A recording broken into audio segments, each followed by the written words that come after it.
अगर इजाजत है तो मैं आपके ऊपर जज साहब दरखास्त दे दूं। मैं बताऊंगा कि ये सूद का कारोबार करते हैं, मुंसबी का और अपने ओहदे का नाजायज इस्तेमाल किया है। बिस्मिल्लाहिर्रहमानिर्रहीम, अस्सलाम वालेकुम। कैसे हैं दोस्तों? ठीक हैं? उम्मीद करता हूँ आप ठीक होंगे। दोस्तों, जैसा कि आपको पता है, मैं ये अपने साथ जुल्म, ज्यादती और सूद पर बात कर रहा था, तो हर रोज़ आपको मैं अपडेट देता हूँ। अब की जो ताज़ा तरीन सूरत हाल है वो ये है कि जैसा कि आपको पता है कि आसिफ के साथ मेरा लेन देन था।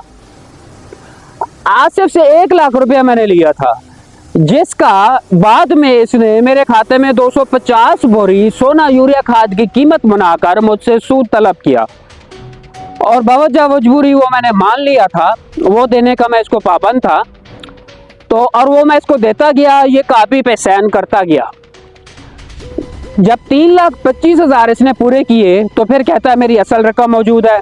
फिर हमारा बहस मुबासा हुआ। इस तरह करते करते एक चेक पर इसने, गारंटी के चेक पर FIR भी कराई, तो 6,05,000 रुपये इस शख्स ने मुझसे वसूल किया। उसके बाद फिर खामोशी छा गई 2-3 साल। उसके बाद फिर ये जनाब आप नींद से जागे 2024 में और कहते हैं कि मेरा आपकी तरफ 45 लाख बनता है। इसकी बात सुनकर मेरे तो धुआं निकल गया सर से कि ये क्या कह रहा है। इससे मेरी बहस चली, लेकिन ये शख्स बाज नहीं आया। मैं इसके घर गया, इसके घर वालों से बात की कि उसको समझाएं कि इस तरह ना करे, लेकिन ये शख्स नहीं माना। मैंने फिर अपनी दरख्वास्त दी DPO साहब को कि सर ये मेरे साथ ज्यादती कर रहा है बंदा, इतने पैसे मैं इसको दे चुका हूँ, ये है। तो इसका जो बैकग्राउंड है, इसकी जो पुष्ट पनाही करते हैं, इसमें इसके भाई हैं, इसके चचा हैं, वो इसके सहूलतकार हैं, और इसका एक भाई है सिविल जज साहब है, साजिद महमूद साहब। मैंने उसका नाम कभी नहीं लिया था, लेकिन अब मुझे पता चल रहा है कि वो इस सारी कहानी के पीछे उसका हाथ है, और वो उनको कहता है कि दरख्वास्त दें और जो है इनके करें। और जहां भी हमारी दरख्वास्त जाती है तो वहां भी जज साहब का फोन आता है और ये कहता है कि ये इसकी दरख्वास्त खारिज कर दी जाए। तो मैं इनको कहना चाहता हूं कि मेरे हौसले नहीं टूटेंगे, मैं हक और सच पे हूं। और जब चलते गए हम लोग, मैं आपको बता रहा हूं, तो 3 महीने के बाद ये लोग जो है बिरादरी के पास जाना शुरू हो गए। हाजी सानुल हक साहब जी अरशद को कहें बैठते हैं, सुलह करते हैं। मैंने कहा मैं बिरादरी से नहीं भागता है, बिरादरी में बैठे, मेरी भी सुने, इनकी भी सुने, और हम फैसला करते हैं। मैं झूठा होता हूं तो मुझे सजा दें, अगर वो लोग झूठे हैं तो फिर उनसे पूछे और जो है हमारी जान छोड़ें। ये धोखा दे रहे थे, ये गवाह बना रहे थे, और बिरादरी से ये भागते हैं। जानते हैं आप लोग ये बिरादरी से क्यों भागते हैं? मैं अपने घर, अपनी बस्ती बख्श वाली से शुरू होता हूँ। मेरे यहाँ घर से पेट्रोल पंप के पास से इन्होंने सबसे पहले जनाब मुझ पर FIR कराई, एक चेक की झूठी, हालांकि ये रकम वसूल कर चुका था। मेरे साथ मेरे भाई मुनीर और वाजिद को, उसको उसमें FIR में शामिल किया, और वकूआ बनाया कि ये पिस्टल लेकर हमारे घर आए थे और कनपट्टी पे बट मारा और ये किया। मुदई भी किसी और को बनाया था, वो फेस किया। जैसे थाने में गई, उसने जमनी में इसको खारिज कर दिया था। इनका एक ये झूठ। आगे चलें, मेरा एक घर छोड़ के दूसरा, चाचा अब्दुल रहमान साहब से इन्होंने लड़ाई झगड़ा किया। सुनते जाएं, किसी को नहीं छोड़ा हुआ। उसके बाद आगे जाएं, खुदा बख्श मरहूम बस्ती बख्श वाला जो रेडी चलाता था, बेचारा शरीफ आदमी था, कभी किसी से लड़ाई झगड़ा नहीं किया। वो रेडी की मिट्टी उतार रहा था तो मिट्टी गुजर गई या उस पर कोई लकड़ी लग गई, तो ये सानुल हक साहब ने जाके उस पर FIR दे दी। उसके बाद आगे जाए तो हमारे उस्ताद हैं, उस्ताद अब्दुल लतीफ़ साहब, तकरीबन 7,000 बच्चों को वो कुरान पाक पढ़ा चुके हैं, 4,000 बच्चों को वो हाफिज बना चुके हैं। मैं भी उनके पास पढ़ा हूँ, हमारे बच्चे भी उनके पास पढ़े हैं। उस पर इन्होंने झगड़ा किया, उस पर FIR दी। रब नवाज भाई उनको बचाने के लिए उस पर FIR दे दी कि वो उनकी कातलाना हमला कर रहे थे। उसके बाद जी आगे मामा खातिम हुसैन, उसका और बस्ती में 2 लोगों का आपस में झगड़ा था, इनका चेक पड़ा हुआ था गारंटी में। तो ये जो हाफिज जैद साहब हैं, इन्होंने जनाब उसे कहा कि चेक पड़ा हुआ है, चेक किसी और के नाम का है। एक ब्लैकमेलिंग में बता रहा हूं मैं आपको कि वो चेक पड़ा हुआ है, आप चेक उठाएं। किसी और को कहा कि आप मुदई बने, इस पर FIR देता हूं, आप 50,000 रुपए मुझे फीस देते। दोनों तरफ से मकसद क्या था, जेब भरना था। किसी को उठाया, उस पर FIR करवाई, अदालत में जब गया तो खारिज हो गई। उसके बाद एक और बंदा है, मैं उसका नाम नहीं ले रहा क्योंकि वो कहता है जी मेरा नाम डाले। इस तरह मिसाल भरी पड़ी है। आधी से ज्यादा बस्ती पर इन्होंने जुल्म सितम किए हैं। अब वो किस मुंह से बिरादरी में बैठेंगे?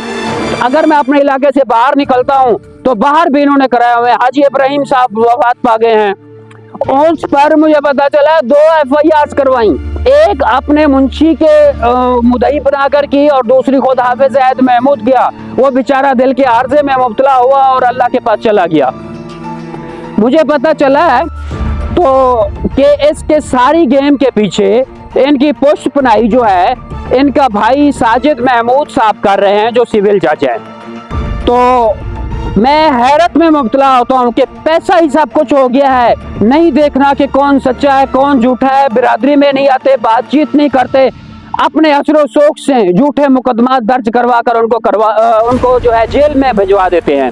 अब मेरे साथ ये कर रहे थे तो बिरादरी से भागे हैं। उसके बाद फिर क्या हुआ सुनिएगा जरा गौर से। इन्होंने मेरे खिलाफ मुल्तान में साइबर क्राइम FIA में दरखास्त दे दी। ये हमारे ऊपर वीडियो बनाकर हमें जो है वो हमारे इंसल्ट कर रहा है या जो भी कर रहा है। तो मैंने कहा कि आपने साइबर क्राइम में तो दे दिया दरखास्त, मैंने कोई झूठ नहीं बोला, ना मैं अपने बयान वापस लूंगा। मैं जाऊंगा, मैं फेस करूंगा और मैं इंशाल्लाह ताला हक़ाइक़ उनके सामने लेके जाऊंगा। ये जो सबूत है मैं बताऊंगा कि ये सूद का कारोबार करते हैं। सिर्फ मेरे साथ नहीं और बहुत सारे लोगों के साथ की हुई है। मुझे वहां पता चला है कि जज साहब ने सिफारिश की हुई है। देखें आप कि जज साहब ने कहा कि इस पर FIR दें। अब जहां तक मुझे पता है कि FIA में बहुत ईमानदार और सुलझे हुए अफीसर हैं, दोनों पार्टीज को सुनकर फिर करते हैं। मैं ये सबूत लेकर जा रहा हूं। अब मुझ पे शिकवा ना कीजिएगा भाई साहब, क्योंकि आप लोगों ने मामले को बढ़ाया है। इस सारे मामले को आप लोग बढ़ा के आगे जा रहे हैं। अब मुझे भी हक बनता है कि मैं दरखास्त दे दूं। अगर इजाजत है तो मैं आपके ऊपर जज साहब दरखास्त दे दूं कि आप इसकी पुष्टपनाही कर रहे हैं, क्यों जुल्म कर रहे थे। आप लोगों ने तो मुझे दुश्मन बनाया है, हालांकि आप मेरी बस्ती के थे, मेरे इलाके के थे। आप लोगों, मैंने आपको कभी दुश्मन नहीं समझा। मैं तो समझता था जज साहब मुंसिफ की कुर्सी पर बैठते हैं, जब उनके नोटिस में बात जाएगी तो वो कहेंगे कि अपनी बस्ती का मामला है, ये क्यों हो रहा है। खुद बैठते, आपका अदालत में यही काम है, तो आप बैठते सुनते जो भी फैसला करते तो हमें कबूल होता है। लेकिन आपने अपनी जो है मुंसबी का और अपने ओहदे का नाजायज इस्तेमाल किया है। आप गलत तरीके से गलत जो है ना असरो शौक इस्तेमाल करके मजबूर करके मुकदमात में फंसाया जा रहा है। नंबर 1 ये हो गया। नंबर 2, आसिफ ने 22 की रेट अहमदपुर शर्किया में की मेरे ऊपर। उसमें इसने कहा कि जी ये जो मेरे सहन है ये मेरे नहीं है। शुक्र अल्हम्दुलिल्लाह कि इसने ये कहा। यकीन करें अब तो मैं फॉरेंसिक कराऊंगा क्योंकि अदालत में चला गया है मामला। मैं कहूंगा कि इनको चेक करवाएं, और उसके पहले भी कहा था कि इसके शनाख्ती कार्ड देखें और इसके जो है सहन देखें। अब ये खुद वो करेंगे। तो मैंने अपना वकील भी खड़ा कर लिया है, हर फोरम पे करूंगा। ये तो अहमदपुर में तो चलो मान लिया इनका शौक है, सारे वकील इनके हैं। मुझे हो सकता है यहाँ से इंसाफ ना मिले, मैं एडवांस बता रहा हूँ, लेकिन यहाँ पे जो भी होगा फौरन मैं हाई कोर्ट में अपील करूंगा और हाई कोर्ट से जो है ना मैं इंशाल्लाह आर्डर लूंगा। मैं सुप्रीम कोर्ट तक जाऊंगा। मैं हक पे हूँ, मैं सच पे हूँ, मैं इंशाल्लाह, क्योंकि वो कहते हैं ना कि अपने हक के लिए लड़ो, चाहे आपके सामने वक्त के फिरौन ही क्यों ना हो। मैं फिरौन बार बार क्यों लेता हूँ, क्योंकि ये लफ्ज जालिम आता है और ये लोग जुल्म कर रहे हैं। अब जो मिस्र का बादशाह था फिरौन, उसने भी जुल्म की इंतहा की, और जो बाइबल का बादशाह था निमरूद, उसने भी अल्लाह से जंग की थी। और ये लोग भी सूद लेकर अल्लाह से जंग कर रहे हैं, और उस जालिमों को हमेशा तारीख ने मिटाया है। जब हक आता है तो बातिल भाग जाता है। अब निमरूद का जो हाल हुआ था, आपको पता है ना कि मेरी मिसाल मैं आपको बता रहा हूँ, एक मच्छर जैसी है उनके सामने, और रात को आपको पता है मच्छर कितने मर जाते हैं जिनको कोई पूछता भी नहीं है। लेकिन वही एक मच्छर निमरूद के नाक से घुसा था दिमाग में, और उसको जूते पड़ते थे। 40 साल तक अल्लाह ने उसको इसी अजाब में मुब्तला रखा, और वो इसी हालत में जो है वो चला गया। लोग उसे ये नहीं कहते कि वो अच्छा था, आज भी उसे बुरे लफ्जों से याद करते हैं, फिरौन को भी बुरे लफ्जों से याद करते हैं। जो भी जुल्म करता है वो हमेशा मिट जाता है। तो मैं इनको कहता हूं कि खुदारा मामलात को आप बढ़ाए जा रहे हैं। पहले किसी को नहीं पता होता था कि आप लोग क्या कारोबार कर रहे हैं। आपने जुल्म किया, मैंने आवाज उठाई, अब तमाम इलाके को, तमाम लोगों को पता चलता जा रहा है और हर रोज पता चलता जाएगा। आप एक दरखास्त क्या, 2 दरखास्तें क्या, हर रोज मुझ पर 5-5 दरखास्तें दें। मैं लीगली तौर पे आऊंगा, मैं मुकाबला करूंगा, मैं उनको देखूंगा। आप लोग मुझे जो है इन दबाव में नहीं ला सकते।